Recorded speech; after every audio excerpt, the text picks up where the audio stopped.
Lucid, very clear and easy to understand, able to think clearly, having full use of one's faculties, sane, clear to the understanding, and intelligible. Lucid, I'm a lunatic, from hero to heretic, lunacy to crucifix, hotter than a thong on Iggy, bitch. Who you think you fucking with? Technicians and lunatics, fucking with us, we get your beat down, bitch, and you laying in the ditch full of lucid spit. Run! What's up, everybody? This is Lucid with Lucid's Lunacy. I still don't have like a catchphrase going on or anything like that, so like I said, bear with me. You can even shoot me your ideas, whatever you got. Just wanted to bring something to your guys' attention that I've been reading up on and seeing a lot of lately. I'm tired of always having to come back to this subject, but it seems to haunt me more and more every day. Okay? Police brutality is on a colossal uprise, and the more I see, the more I believe it's not just a case-by-case scenario, but a plaguing epidemic against the citizens of the United States, and as Americans, we need to do something about this. I have always wanted to be a police officer.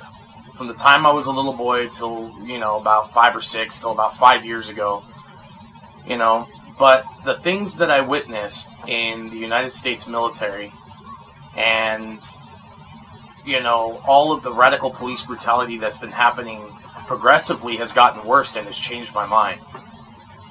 Our troops are murdering people under federal and governmental direction and on American soil and abroad. It is their job, no doubt, to follow instructions, but to follow instructions blindly, well, that's when we have a problem.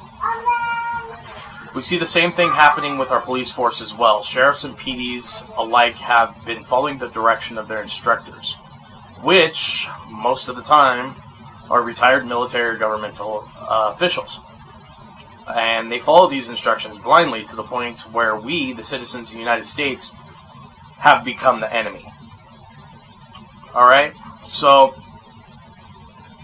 now, as most of you know, I'm a very conservative Republican, a die-hard in most senses, and very right-wing, but facts are facts, ladies and gentlemen. More and more police brutality videos are surfacing on all media networks and social media sites, such as Facebook, Twitter, and YouTube. Tired of seeing my fellow man's freedoms infringed upon, and it's time to draw the fucking line in the sand, people, and stand for your constitutional rights. Most of you would probably call what I'm about to say a coincidence, but I have facts to prove that it's not. Most of the police brutality that you see is generalized to the African American community.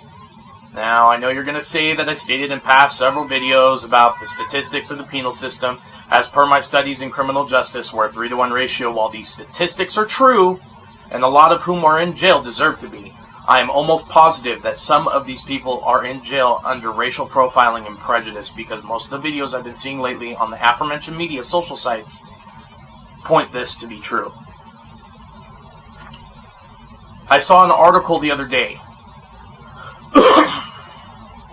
that showed 2 suspects who were white arming themselves with BB guns in Walmart, shooting the place up.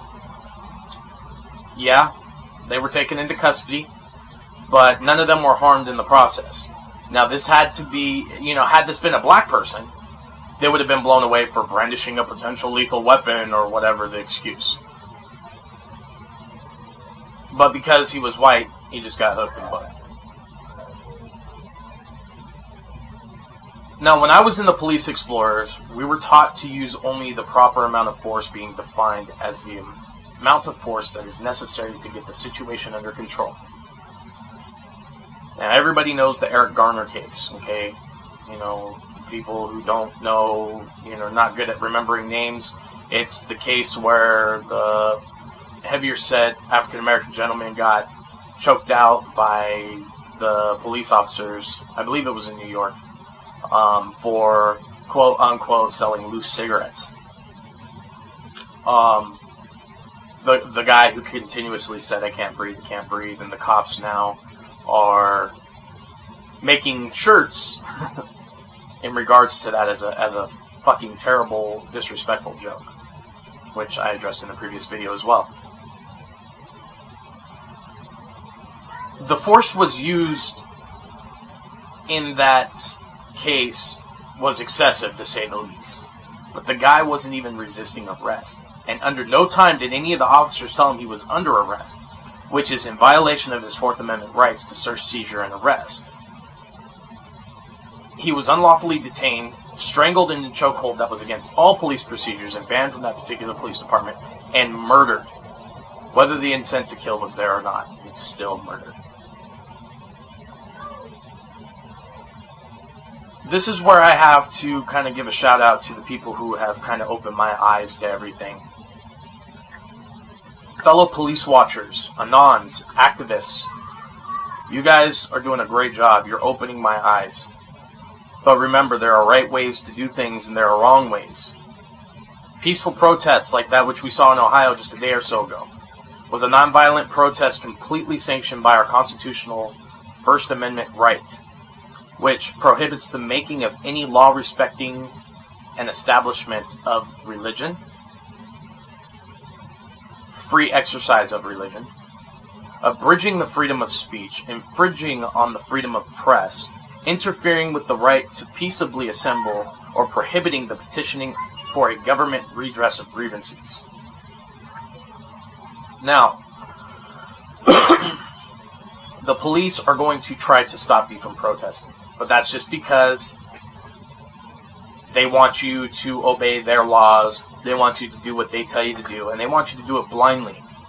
And they want you to do it because they told you to do it, not because it's the right thing to do or because, they're, trying to protect your freedoms or anything like that. They want you out of there so you're not making a disturbance, so you're not making a scene, so to speak.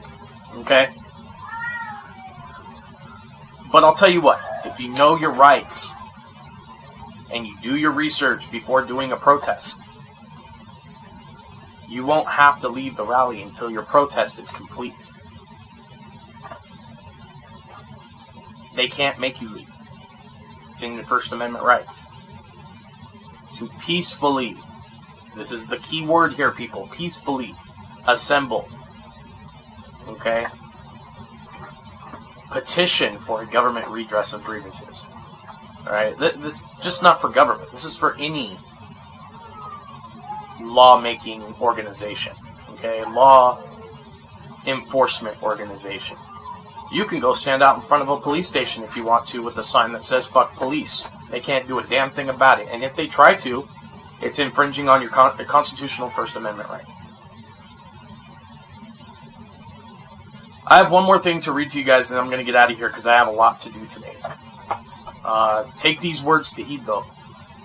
It's just as much our responsibility, and even more so, than those who we put in law enforcement positions or political positions. Okay? Very important.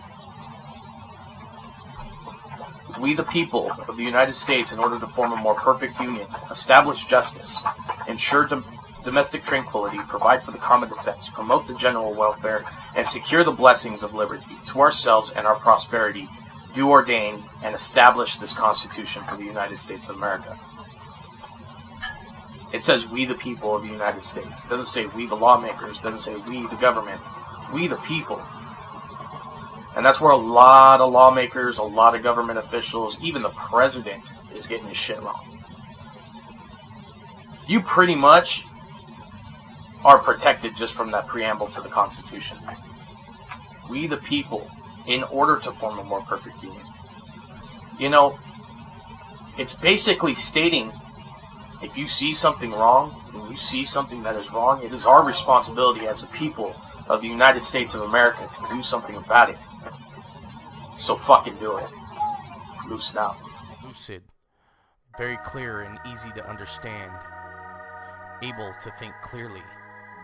Having full use of one's faculties. Sane, clear to the understanding, and intelligible. Lucid, I'm a lunatic. From hero to heretic. Lunacy to crucifix. Hotter than the thong on Iggy, bitch. Who you think you fucking with? Technicians and lunatics. Fucking with us, we get your beat down, bitch. And you be laying in the ditch full of lucid spit.